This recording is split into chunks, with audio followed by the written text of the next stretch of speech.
Welcome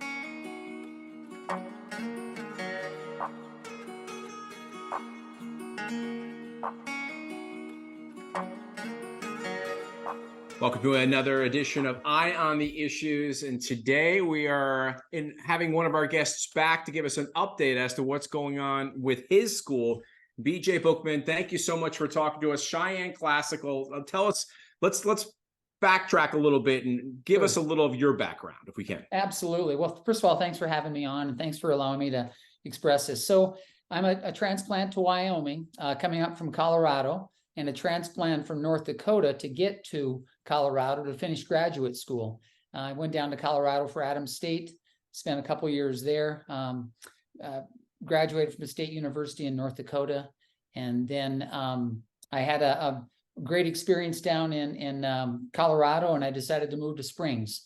And I was there in the Colorado Springs for about 7-8 years, and administrator of all levels. I'd been to elementary, middle school, and high school, and been able to teach that as well. And then I started to also taught a couple years at the college. So about this time, my own son was born, and there was this thing called charter schools were starting in the local news. And I had to take a hard look at myself, and I was finishing another degree through DU. And I said, you know what? I really need to send my son, and I'd like my son to go to a charter school because you have control over a number of things, mainly the content, the curriculum, and support for the organization as a whole. And so that's where I started. In Colorado. I've got 15 years of charter school experience, and I also have about 15 years of general public school experience. And within this last year, I left the superintendency down in Colorado to come to Wyoming because this is where I need to be, and I want to be a part of what's taking place in Wyoming. So that's a big deal, being a superintendent. Let's talk about that for a quick second, if we can. Talk about what you liked most about it and what were some of the challenges. Well, even in a smaller community, and our school district was about 50 miles east, 45 miles east, called Deer Trail. I think the biggest thing I liked about it is the smallness of it. I so enjoyed that. I was an assistant superintendent in the Fort Lupton School District, and I was in charge of human resources, which I like to refer to sometimes. That's called the dean of adult babysitting in some of these places. So it was a great experience for those 3 years, but it was nice to be able to get to a smaller environment where you could impact the individual student in the classroom on a daily level. And having had all of the positions and secured them over the years, I felt very comfortable in going to a small community who still wanted real strong content, real good instruction, and they wanted their kids to be have a real strong foundation in what were called the basics of education. So what did I like about it? I liked the impact and influence that you were able to have and control. What I didn't like about it is it's shifting, and it's hard for board members who come on to local school boards. You have to continually update them, provide information to them. And in some instances, what you want to do is you want to help them understand the greater context of what you're doing. It's important to have that relationship with your board, of which I did and which I have had. And at the same time, you're there for a time period, and there's a lot of mobility in superintendents around the nation, even in Colorado. I think the average superintendent tenure might be like 2.3 years or 1.8 or something like that. There's some of the last statistics. I happened to be there 4 years. I ended up earning a 5-year contract, but I did leave in the middle of October last year to come to Colorado for this position and opportunity with Cheyenne Classical Academy. And let's talk about Cheyenne Classical Academy. How did you find out about it, and where do things stand right now? Well, having had a couple of sons personally attend a college called Hillsdale, I frequent their website. And at one time in early August, July, I think it was, all of a sudden I was looking at their charter school development. And I was always thinking that, boy, if I'd had that support when I was working with charter schools, it would have made a significant difference. And it really does. And I know that now for a fact, having worked with the Hillsdale College and the university there. So seeing that opportunity, I spoke with my wife. My last son had graduated, my number 3. And so we looked at each other, and we didn't want to go any farther west. And so maybe we could get back a little bit closer. So we thought about moving, and interviewed, met with the board, saw a great match. I saw a great opportunity for the classical education model, of which I'm a big fan and a supporter of, and have tried to help with that in the public ed as well. So it was something to jump on board with. I interviewed, got the job in October, and accepted it right in the middle of October. And then I had to leave. And then I made many trips back up to Wyoming over the number of months. And then finally our home sold this last year down in Colorado. In the summer it sold. And then we're up here, I'm in Wyoming right now. And we love it. We're thankful to be here. So explain what there's lots of charter schools out there, obviously. Explain what a classical education is when it comes to charter schools. Right. Well, first of all, I'll admit I was not classically trained. It was during that graduate time period that I realized I had to unlearn some things when I was attending DU and the graduate school. And I realized when their gentleman called Edie Hirsch came out with What Your Child Needs to Know, that was probably the closest I could understand what classical education is.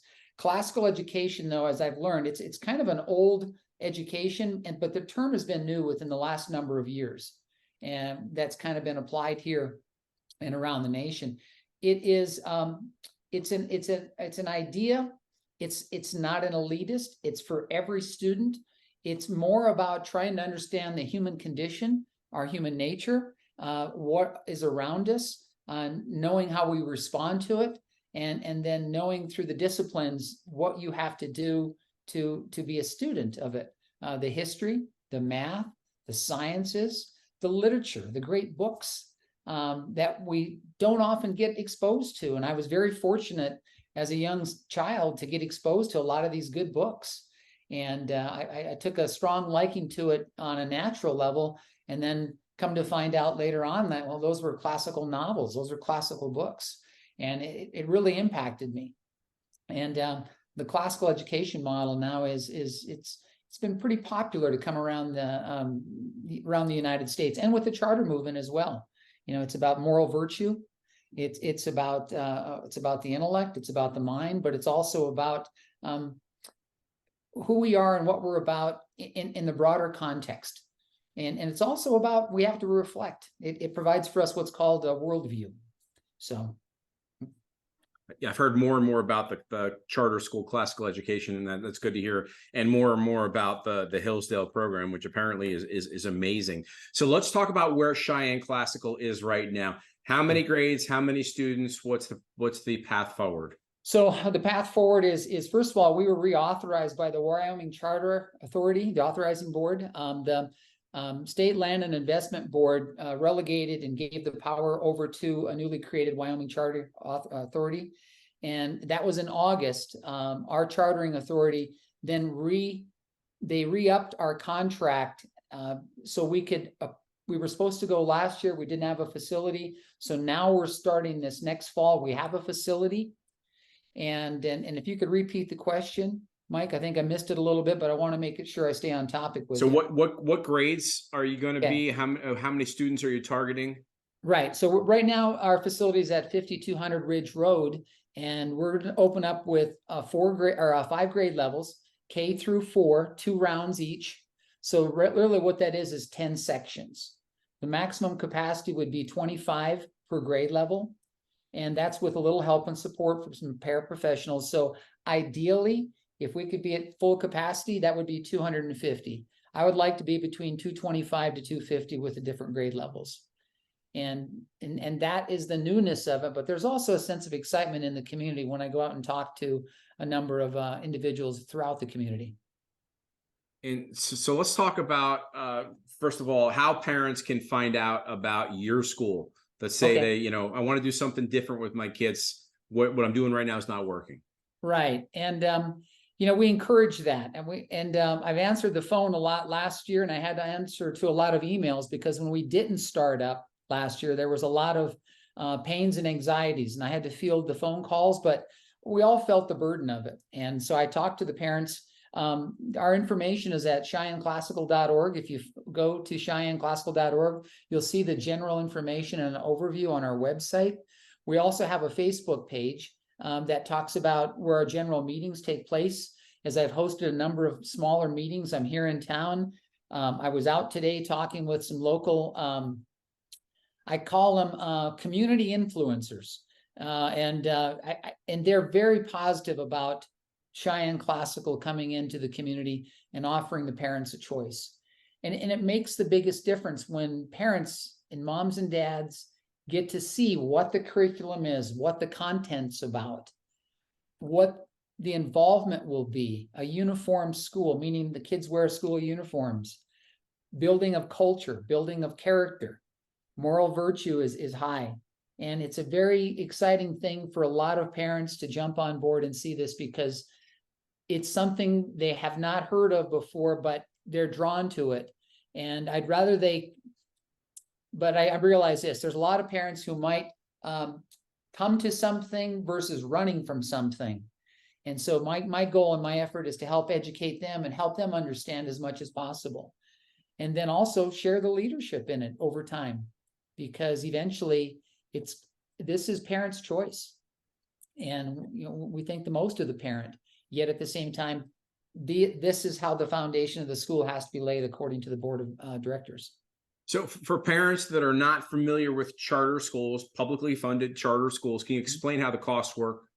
Sure. The cost is this, and I share this a lot, and I had the same question today. So how is this afforded? And basically what it is when the student, every student in the state of Wyoming, there's a significant dollar amount attached to him to pay for that individual's public education. Okay. We're in the Laramie County School District, and there's a certain dollar value that is applied to each student who goes to Laramie County School District. When the parent chooses then to come to the charter school, the monies that are attached to that individual student now come to the charter school. Of course, we're going to have positive relations with the districts because we have to run a lot of our programs, our funding process through them, because then that money will be paid to Cheyenne Classical Academy, or quote, which is called Academica, because that's who's our support sponsor. It's a large chartering authority down in Nevada. And therefore that money those monies of a certain amount travel and follow the student. Every school district in Wyoming has a specific dollar amount attached to the student that the state pays to the school district. If you're in a rural school district, way out in Hillsdale, there's a Hillsdale, I'm serious, there's a Hillsdale, Wyoming, or Album, or I just know of some of the smaller towns. I don't know a lot of them, but I know there's a large number. It costs a lot more money to educate that student out in that rural environment. And so therefore those monies follow those individual students around the state. And then same thing here in the Laramie County School District as well. That specific dollar amount comes back then to the charter school.